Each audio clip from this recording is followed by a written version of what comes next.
Hopefully this mini presentation will bring you up to date on legislation and state and local standards. Your book can serve as a fabulous resource as well. What your book could not possibly include is the latest legislation signed into law on December 15, 2015 by Obama. Your book provides the history of the new Every Student Succeeds Act, or ESSA. How did we get to the new law just signed by President Obama? The Elementary and Secondary Education Act was passed in 1965. For those of you working in Head Start programs, this was the beginning of Head Start. The act was meant to provide funding to help educate low-income families. Some people began to ask, if this was meant to improve the lives of low-income families, why is it that we still need it? Research was done, and it showed that these programs were indeed being successful, so it was reauthorized in 2001 as No Child Left Behind. This was meant to improve student achievement and school performance.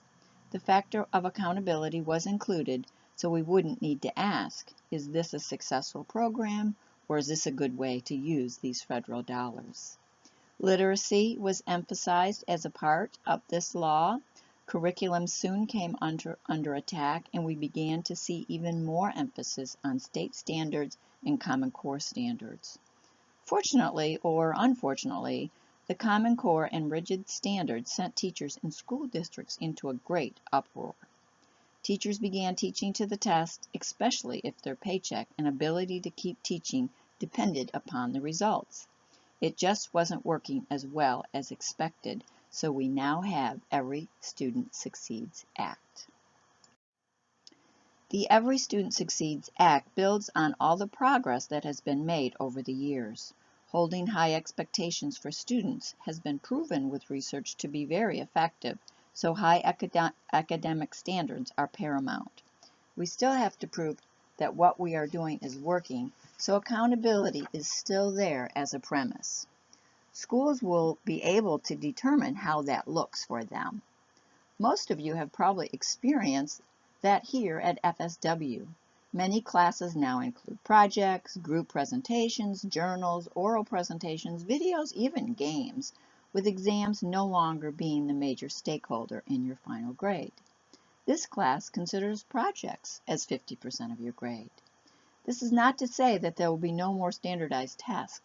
The general knowledge test for would-be teachers will not go away, or SATs, or any other tests that have been around for forever.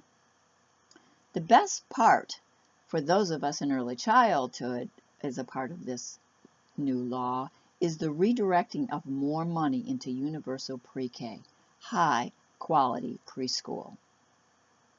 For the last 20 years, federal and state agencies have implemented national and state standards for academic achievement for all children at all levels of education.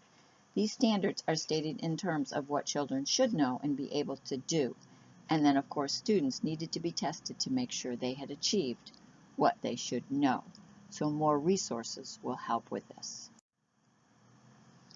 What's the importance of this to our profession? Maybe we will finally be considered a profession. When you tell someone that you are a pre-K or a toddler teacher, what response do you usually get? Oh, you get to play with children all day. Or even, how do you handle being around children that can't even talk to you? Or infant teachers, oh, you get to rock babies all day long. What an easy job. When I was in the field, I invited many people to come share my classroom for a day. And in all my years of teaching, I only had one taker, but he did become our school's biggest advocate.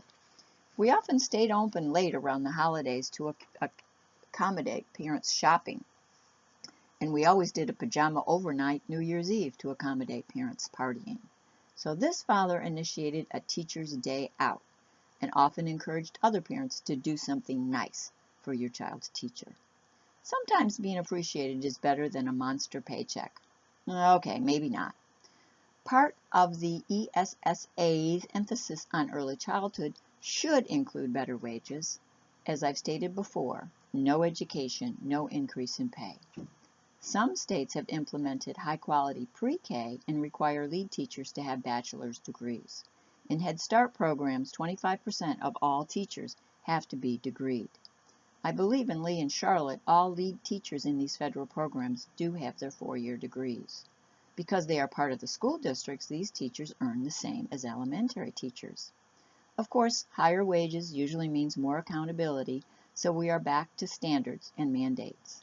You have a link to the Florida Early Learning Standards on the home page and in your module, all 270 pages. It's very difficult to write down everything we hope children will learn in our classrooms. But being a real profession and making a decent salary are good things. The hard part will be the tough decisions we need to make in our classrooms. Universal Pre-K is not a full-day program. Some of you may not realize that every 4-year-old in the state of Florida is entitled to a free pre-K experience.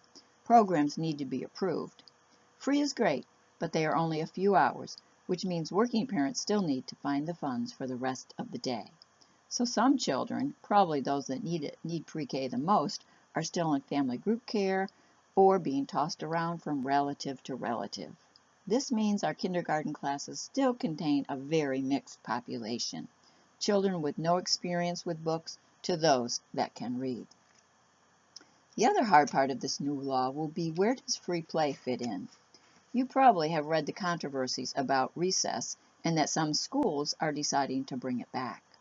As a universal pre-K teacher, you may have to decide if you will incorporate it into your curriculum.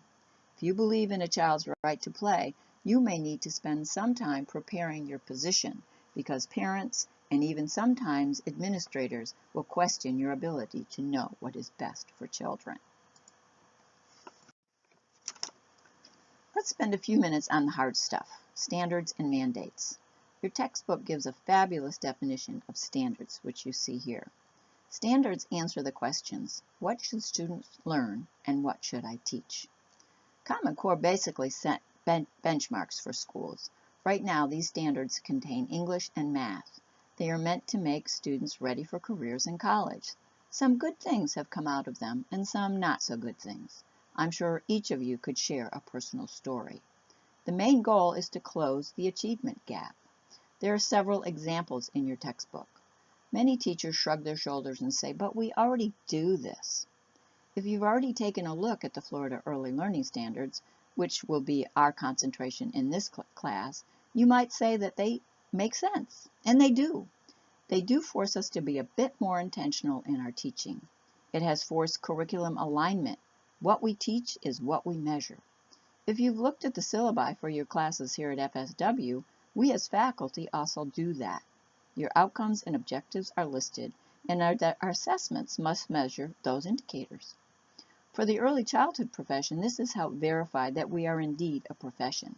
Young children are capable of enormous amounts of learning, and our profession is there to guide them.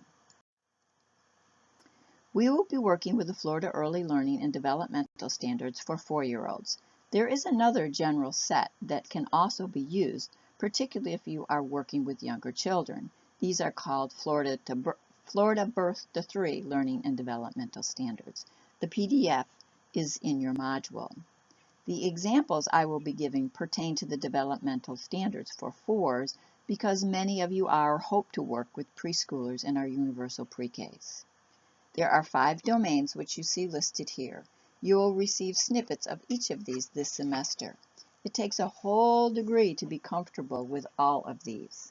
Many developmental guidelines do break down the guidelines into these categories. This is an example of how a lesson plan would start. You've selected your domain. There are several components under each domain. I've selected planning and reflection, and then comes the specific standard. Shows initial signs of planning and learning from their experiences. My lesson plan is part of an overall objective of planning a teddy bear tea. If you've never had a teddy bear tea in your classroom, it's fabulous. Anyway, to meet this category, I will have the children help me plan the celebration. In our planning session, either as part of our circle time or a group rug time later in the day, every child can present an idea. The teacher will record these ideas on a large easel paper so it can be posted and referred to as the event is planned further. Each standard offers examples and supportive instructional strategies. I think once you begin working with them, you'll feel more comfortable. To end this presentation, a few hints on our next assignment, the reference manual for record keeping. Please don't reinvent the wheel. Maybe interview a director. What pieces of paper are essential in running, maintaining, owning a child care facility? You can use documents from existing facilities if you have the director's permission. If you're in a Head Start or an early Head Start facility, they may not allow you to share the documents, so just kind of create your own. Home child care is somewhat different. They have created their own, but any of these are acceptable. You should find a plethora of links in your module. Your discussion question asks you to read the part of the Florida Administrative Code that deals with record keeping. So hopefully this will help enormously with this project. As usual, any questions, concerns, complaints, and compliments, just email me.